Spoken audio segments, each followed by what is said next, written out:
नमस्कार दोस्तों, स्वागत है आप सभी का और एक नए वीडियो में एक नए टॉपिक के साथ। आज के वीडियो में हम समझेंगे कि जियोपॉलिटिक्स क्या चीज़ है। अभी इसी वक्त दुनिया के किसी न किसी कोने में कोई एक नेशन एक रिसोर्स के कंट्रोल के लिए लड़ रही है। कहीं एक सुपर पावर अपनी मिलिट्री राइवल के बॉर्डर के पास पोजीशन ले रही है और कहीं कोई बड़ी कंपनी का सप्लाई चेन सिर्फ जियोपॉलिटिक्स की वजह से डिसरप्ट हो रहा है। और सबसे इंटरेस्टिंग बात यह है कि इस सब के पीछे एक ही चीज का हाथ है, वो है इस सब देश का जियोग्राफी एंड जियोपॉलिटिक्स। तो जियोपॉलिटिक्स का मतलब होता है समझना कि लोकेशन, नेचुरल रिसोर्सेस और टेरिटरी का पावर से क्या कनेक्शन है। इसीलिए रशिया यूक्रेन को अपना बैकयार्ड मानता है और इसीलिए ही साउथ चीना सी दुनिया के सबसे कॉन्टेस्टेड रीजन्स में से एक है। और इसीलिए एक ही सिंगल शिप एक नैरो वाटरवे ब्लॉक करके ग्लोबल इकोनॉमी का बिलियंस का नुकसान पहुंचा सकती है। और ये सब इवेंट्स कुछ रैंडम नहीं है, ये सब एक ही पैटर्न फॉलो करते हैं।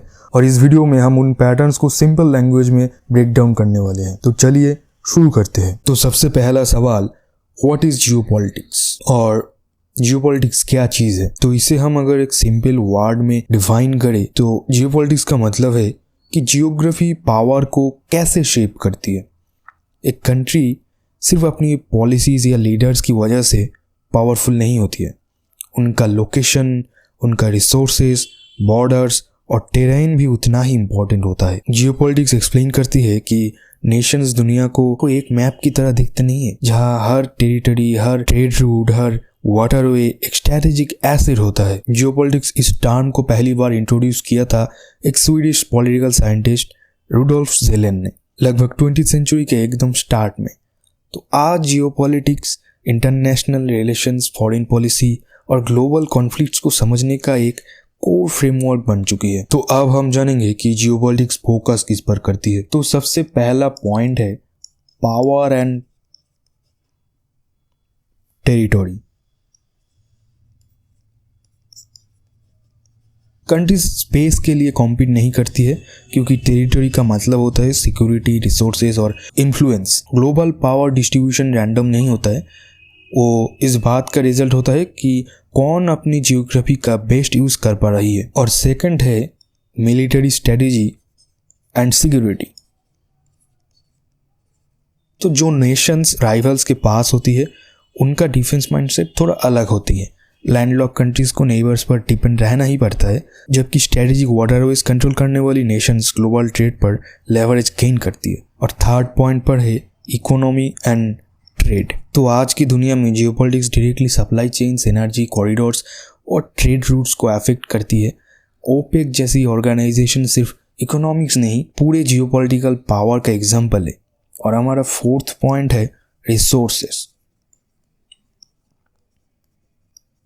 रिसोर्सेज मतलब oil, gas, rare earth, minerals, water, fertile land, क्योंकि ये सब इवनली डिस्ट्रीब्यूटेड नहीं होती है। इसी वजह से कंपटीशन होता है। चीना का रेयर अर्थ मिनरल्स पर बहुत डोमिनेंस है, इसीलिए उसके टेक्नोलॉजी और डिफेंस दोनों में बहुत ही एडवांटेज है। फिर आता है जियोग्राफी का कोर फैक्टर्स।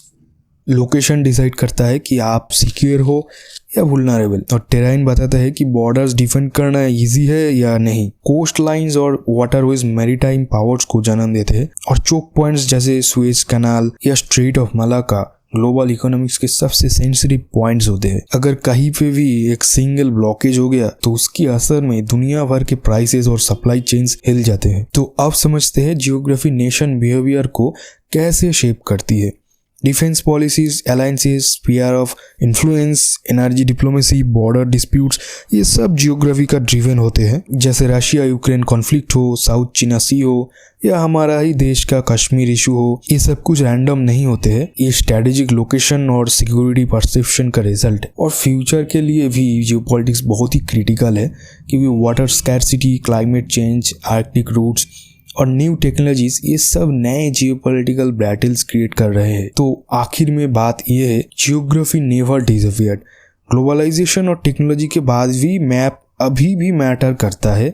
और अगर आप दुनिया को ट्रूली समझना चाहते हो तो कॉन्फ्लिक्ट्स, अलायंसेस या फ्यूचर रिस्क, तो जियोपॉलिटिक्स समझना ऑप्शनल नहीं है बल्कि बहुत ही ज़्यादा एसेंशियल है। और इसी सीरीज में हम एक एक केस स्टडी के थ्रू देखेंगे कि जियोग्राफी कैसे वर्ल्ड को कंट्रोल करती है। अब बात करते हैं उस फाउंडेशन की जिसके ऊपर पूरा जियोपॉलिटिक्स खड़ा है। जियोग्राफी नेशनल पावर का सबसे स्टेबल, टेंजिबल और परमानेंट एलिमेंट होता है। नेपोलियन बोनापार्ट ने कहा था कि the foreign policy of a country is determined by it's geography. और ये सिर्फ एक कोट नहीं बल्कि जियोपॉलिटिक्स का कोर ट्रूथ है। कंट्रीज का बिहेवियर, उनकी military strategy, economic planning, alliances और कॉन्फ्लिक्ट्स, ये सब डायरेक्टली उनकी जियोग्राफिक रियलिटी से निकलती है।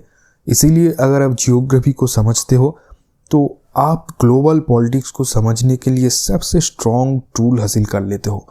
तो सबसे पहले समझते हैं जियोग्राफी इकोनॉमी को कैसे शेप करती है। किसी भी नेशन के इकोनॉमिक सेक्टर्स रैंडम नहीं होते, उनका डेवलपमेंट डिपेंड करता है लोकेशन, क्लाइमेट, रिसोर्सेज, टेरेन और वाटरवेज पर। जो नेशंस कोस्टलाइंस और नेचुरल हार्बर्स के साथ होते हैं उनके पास मैरीटाइम इंडस्ट्रीज का नेचुरल एडवांटेज होता है। सिंगापुर इसका परफेक्ट एग्जांपल है, जो स्ट्रेट ऑफ मलाक्का पर बैठा हुआ है, जहां से दुनिया के एक बड़े हिस्से का ट्रेड पास होता है। इंडिया की लॉन्ग कोस्टलाइन ने भी शिपिंग, फिशिंग और पोर्ट बेस्ड ट्रेड को इनेबल किया है। मुंबई जैसे natural ports operational cost international trade को एफिशिएंट बनाते हैं।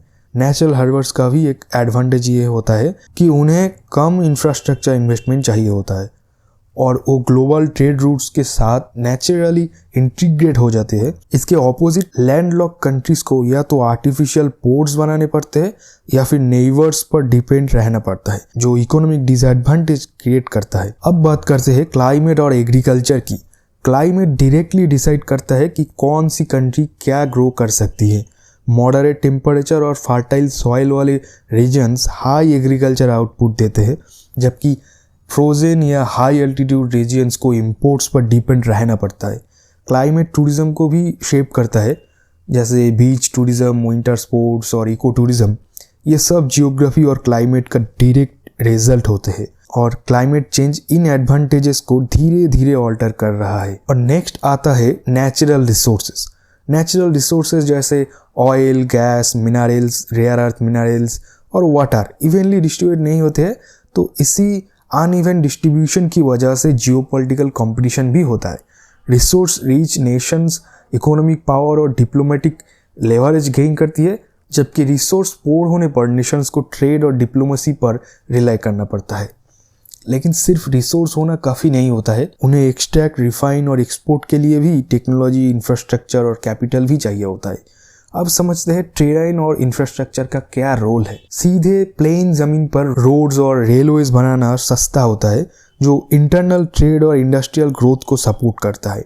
माउंटेन्स, डेजर्ट और डिफिकल्ट टेरेन इंफ्रास्ट्रक्चर कॉस्ट को बहुत ही ज़्यादा बढ़ा देता है और रीजियंस को आइसोलेट कर देते हैं। इसका एक परफेक्ट एग्जाम्पल है मिसिसिपी रिवर, जो ट्रांसपोर्टेशन का सबसे सस्ता मीडियम प्रोवाइड करते हैं। इसीलिए इंडस्ट्रीज अक्सर वाटरवेज के पास क्लस्टर करती है।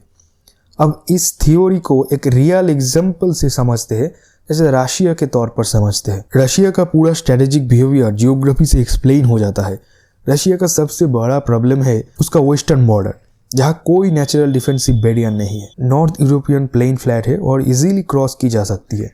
इसी वजह से हिस्ट्री में नेपोलियन और हिटलर जैसे इन्वेडर्स रशिया के अंदर तक आ गए थे। इस जियोग्राफिक वल्नरेबिलिटी से रशिया को एक स्पेसिफिक माइंडसेट दिया है, जैसे कि बफर जोन्स बनाना। रशियन एक्सपेंशन का गोल सिर्फ कॉन्क्वेस्ट नहीं था, बल्कि डिफेंसिव डेप्थ क्रिएट करना था। मैरीटाइम एक्सेस के केस में भी रशिया कॉन्स्ट्रेंट है। ब्लैक सी से बाहर निकलने के लिए उसे बॉस्पोरस स्ट्रेट क्रॉस करना पड़ता है, जो तुर्की कंट्रोल करता है। इसी वजह से क्रीमिया रशिया के लिए एक स्ट्रेटेजिकली क्रिटिकल था। पैसिफिक और आर्कटिक पोर्ट्स भी आइस और डिस्टेंस की वजह से लिमिटेड यूटिलिटी देते हैं। इसका मतलब यह है कि रशिया फंडामेंटली एक लैंड पावर है जो अपने नियर अब्रॉड पर कंट्रोल करना चाहता है। रशिया ग्लोबल नेवल डोमिनेंस के लिए कॉम्पीट नहीं करता है। यूक्रेन का रोल यही से समझ आता है कि यूक्रेन रशिया और नाटो के बीच बॉर्डर लैंड है। रशिया के पर्सपेक्टिव से यूक्रेन का नाटो में जाना उनके डिफेंसिव बफर का खत्म होना है और इसी जियोग्राफिक लॉजिक की वजह से कॉन्फ्लिक्ट इतना इंटेंस है। तो अब इससे समझने वाली बात यह है कि जियोग्राफी एक गाइड की तरह काम करती है, जहां military planning, foreign policy, alliances, trade, energy security सब जियोग्राफी के फ्रेमवर्क के अंदर डिसाइड होता है। टेक्नोलॉजी और पॉलिसी जियोग्राफी के इफेक्ट्स को मॉडिफाई कर सकती है, लेकिन जियोग्राफी को एलिमिनेट नहीं कर सकती। तो इसीलिए अगर आप फ्यूचर कॉन्फ्लिक्ट्स प्रेडिक्ट करना चाहते हो तो resources, choke points, climate stress और स्ट्रेटेजिक लोकेशंस को देखिए। पैटर्न्स आपको खुद दिखने लगेंगे। तो आज के लिए इतना ही, मिलते हैं अगली पार्ट में। और अगर ये वीडियो आपको थोड़ा सा भी हेल्पफुल लगा हो तो लाइक, शेयर और सब्सक्राइब जरूर करें।